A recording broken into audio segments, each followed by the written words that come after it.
Hello guys, selamat datang ke channel Izami Gadget. Sekali lagi kita berjumpa kali ini dengan memakai baju bulu-bulu ayam ni. Jadi dalam video kali ini aku nak buat review dan juga full honest review berkenaan dengan sebuah peranti daripada Samsung, iaitu Samsung A51 ni. Jadi kalau korang nak tahu peranti ni apa yang best, apa yang tak best, macam mana ragam dia, pastikan korang tengok video ni sampai habis. Jadi tanpa melengahkan masa lagi, let's check it out.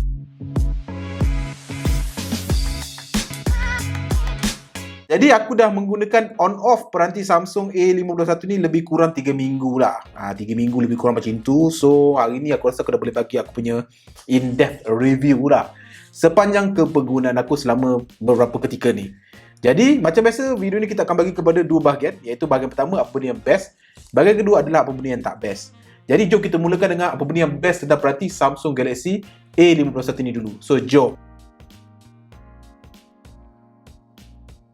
Benda pertama yang aku rasa aku suka tentang peranti ni adalah, ini benda memang obvious lah, kalau Samsung kita akan suka benda ni, iaitu paparan dia. Yes, macam korang nampak, Samsung A51 ni menggunakan paparan bersaiz 6.5 inci Super AMOLED Full HD Plus dengan punch hole punya display dan flat screen lah. Satu benda yang aku memang suka dan syukur, dia masih lagi flat screen. Apa aku boleh katakan, ini sebuah panel yang cantik. Panel Samsung tak kisah dekat mana-mana peranti, kat mana-mana jenama phone. Sebab macam korang tahu, Samsung juga ada mensupply panel display diorang pada peranti-peranti jenama lain. Apa aku boleh katakan, panel display daripada Samsung memang tak pernah mengecewakan. Nampak? Dia punya warna industri memang sangat-sangat vibrant, memang sangat-sangat punchy, colourful. Memang secukup rasa lah. Memang kalau anda kata boleh digabungkan telefon-telefon ni, panel display aku akan pilih panel daripada Samsung. Memang menarik, tertawan, cantik, kau memang the bomb. Perkara kedua yang aku suka tentang Samsung Galaxy A51 ni adalah dia punya slim design ataupun sleek punya design lah. At first masa aku dapat phone ni, aku agak skeptical lah sebab dia adalah sebuah mid-range phone daripada Samsung, which is aku pun ada pengalaman-pengalaman sebelum ni menggunakan peranti mid-range daripada Samsung, which is taklah terasa sangat sleek punya design. Tetapi kali ni, ataupun apparently, kali ni Samsung Galaxy A51 ni mempunyai design yang sangat sleek lah. Dekat tangan dia terasa nipis tau. Memang seriously nipis gila kot kalau korang nampak. Memang melangkaui kenipisan mana-mana telefon lain lah. Dekat tangan memang rasa best, rasa macam nice to hold in hand lah. Itu yang dia punya ayat paling mudah, dia memang nice to hold in hand. Dia punya berat tak terlampau berat, just nice. Dia punya curvy tu just nice. Dia punya nipis tu, aku paling suka nipis dia lah. Ditambah dengan dia punya flat display ni, dia memang sebuah phone yang size dan rasa di tangan memang sangat perfect bagi aku so far. Perkara ketiga yang aku suka tentang peranti ini adalah dia punya versatile camera setup. Yes, macam korang nampak, dia ada setup 4 kamera kat belakang ni, di mana dia ada kamera 48MP, ultra wide, dia ada depth, makro, dia ada semua kamera yang kita perlukan pada tahun 2020 ni lah. Apa aku boleh katakan, gambar ataupun hasil image dia adalah munasabah. Aku tak kata dia paling cantik, tapi hasil yang ataupun gambar yang dihasilkan adalah seperti yang aku expect daripada sebuah peranti mid-range lah. Warnanya punchy, dia ada 4K punya recording, ada ultra steady punya stabilization punya mode.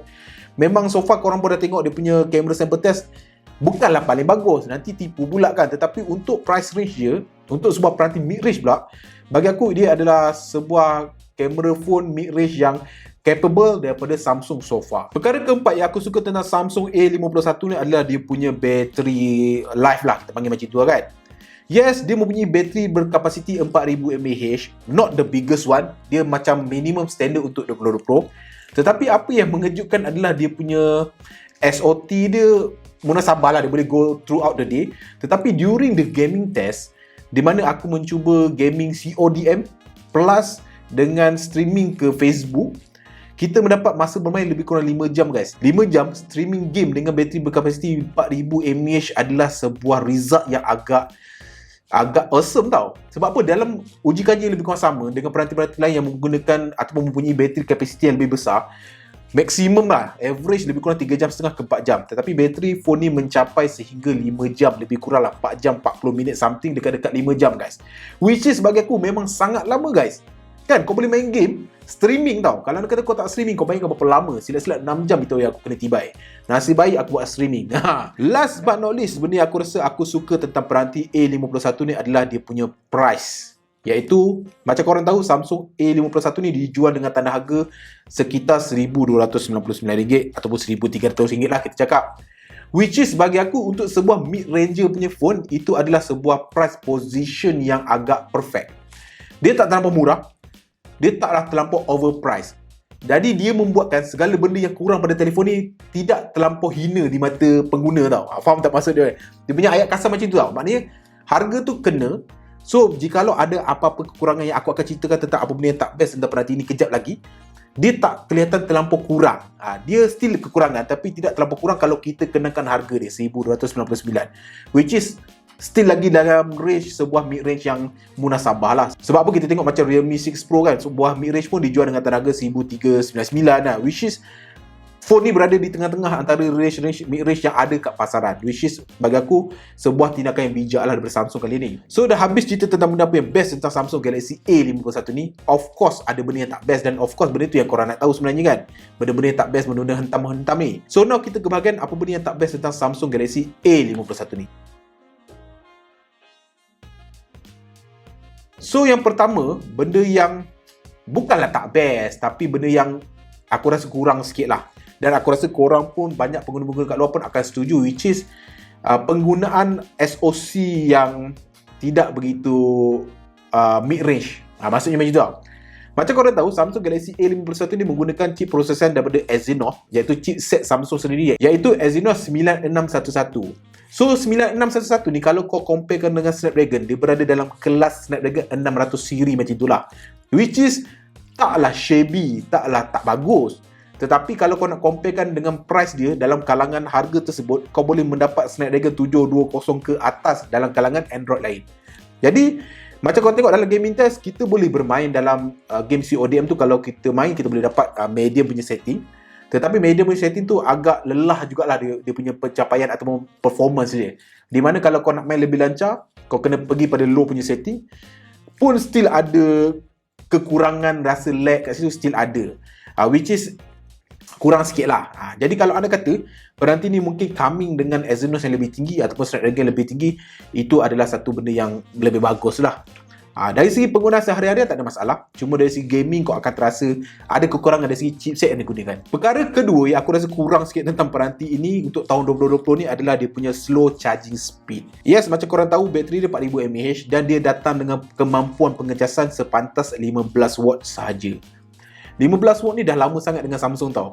Even Samsung S10, Samsung Galaxy Fold pun sama 15 watt tak silap aku kan. Z Flip pun 15 watt, which is bagi aku perlahan lah. Itu je lah aku boleh cakap, perlahan kan. Nak cakap macam mana lagi kan. Dalam tahun 2020 ni, dengan spek power kan, kamera dia pun depan dah power, belakang dah power, bateri pun mantap, performance pun ok, design pun cantik. Kenapa compromise dekat bahagian charging speed? Sebab apa? Bateri dia ni tak berapa besar. Kalau anda kata bateri tak berapa besar, tapi dia boleh bagi pengecasan yang lebih pantas. Tak minta banyak lah, tak perlu bagi sampai 30 watt kalau rasa benda tu terlampau costly. Tapi kalau kau boleh bagi 18 watt, 22 watt at least, pun dah cukup memadai lah. Jadi pengecasan nak ambil daripada kosong sampai penuh tu, dia mengambil masa lebih kurang sejam 40 minit ke atas lah. Lebih-lebih kurang dekat-dekat 2 jam jugalah untuk penuhkan bateri ni daripada kosong. So last but not least, benda yang aku rasa kurang sikit tentang peranti Samsung Galaxy A51 ni adalah dari segi dia punya audio lah. Iaitu dia masih lagi menjalankan ataupun menggunakan mono speaker, iaitu single firing, bottom firing speaker lah. Which is bagi aku sebenarnya tak ada masalah sangat. Tetapi kalaulah dia ada dengan stereo speaker, dengan tanda harga yang diberikan, kan dah mantap kan. Tak perlulah bagi stereo speaker yang sangat kuat pun kat atas ni, cukup ada. Jadi bila ada, the best. Itu je. Mungkin kalau korang cakap, yelah peranti-peranti lain tak ada pun stereo speaker kan, tapi ada juga yang ada. Contohnya macam Oppo A92 ada stereo speaker. Kenapa tak bagi stereo speaker? Kalau anda kata dia ada stereo speaker, dia memang jadi sebuah mid-range yang perform lah. Memang mid-range yang tak ada tolok bandingnya. Tak ada komplain sangat lah. Sebuah harga yang munasabah, ada stereo speaker, ada 48MP, memang gitu lah cakap. So kesimpulannya, bagi akulah, pendapat aku secara penuhnya, Samsung Galaxy A51 ni adalah sebuah peranti yang worth to be considered. Kalau anda kata korang sedang mencari sebuah mid-range phone, tertanya-tanya kan antara semua peranti-peranti tersebut, okay, nak pakai Samsung. Adakah Samsung A51 ni adalah sebuah mid-range yang worth to be considered ataupun berbalik untuk dikonsiderkan ataupun untuk dimiliki? Bagi aku, yes. Dengan tanda harga yang diberikan, dia tak terlampau mahal. Walaupun dia tidak terlampau murah, tetapi yang penting price to value dia adalah at par lah. Dari segi screen display. Sebab Samsung, dia memang daripada dulu kita tahu dia tak ada Snapdragon sangatlah kat pasaran Malaysia ni. Dia memang pakai Exynos. Dan macam aku cakap tadi, Exynos dia taklah begitu mantap. Tapi dengan tanda harga yang diberikan, benda yang dikompromikan dari segi SoC tu ditutup dengan display yang cantik, kamera yang boleh tahan, bateri yang boleh tahan dia punya lifetime dia, design yang sleek macam ni kan. So bagi aku dia memang tak ada banyak apa yang aku nak complain sangat tentang Samsung Galaxy A51 ni berbanding peranti-peranti Android lain. Bukan sebab dibayar, memang tak bayar lah, Samsung tak bayar pun review ni. Tapi dari segi pendapat marahan untuk seorang pengguna flagship macam aku, memakai sebuah mid-range macam ini bagi aku satu pengalaman yang tidak mengecewakan. Ayat dia macam tu lah. Aku tak terasa macam mid-range dia pun ni, tak. Memang rasa okey lah. Sebab apa tau, macam korang tahu kebanyakan masa kita akan berinteraksi dengan paparan, dan paparan ni memang tak mengecewakan. Itu je, jujur cakap. Lain-lain tak ada apa-apa kan. Lain-lain tak ada apa-apa. So far, kalau nak kata korang suka video-video honest review macam ni, support me dengan klik butang subscribe di bawah dan klik bell notification icon di bawah untuk menerima update-update terkini daripada Izami Gadget. So again, Samsung, thanks for sending this unit to me for review. Hopefully lepas ni boleh try hantar lagi. Dan hopefully tak adalah kau rasa kecil hati kan kalau nak kata aku bagi pendapat aku tentang apa benda yang kurang kan. Sebab biasalah, tak ada phone yang perfect. Even flagship yang harga RM5,000 iPhone pun, aku kalau jumpa benda tak bagus, aku akan hentam. Itu benda yang biasa. Dan benda-benda yang kurang bagus ni mungkin pendapat aku seorang, mungkin pendapat ramai. Jadi sama-sama mungkin itu untuk penambahbaikan model-model akan datang. Who knows kan. Lagipun siapalah aku kan nak komplain brand-brand Samsung kot. Tapi yet still I'm here to give my honest review. So guys, again thanks for watching. Macam biasa, sampai bertemu lagi di video akan datang. Assalamualaikum. Ciao.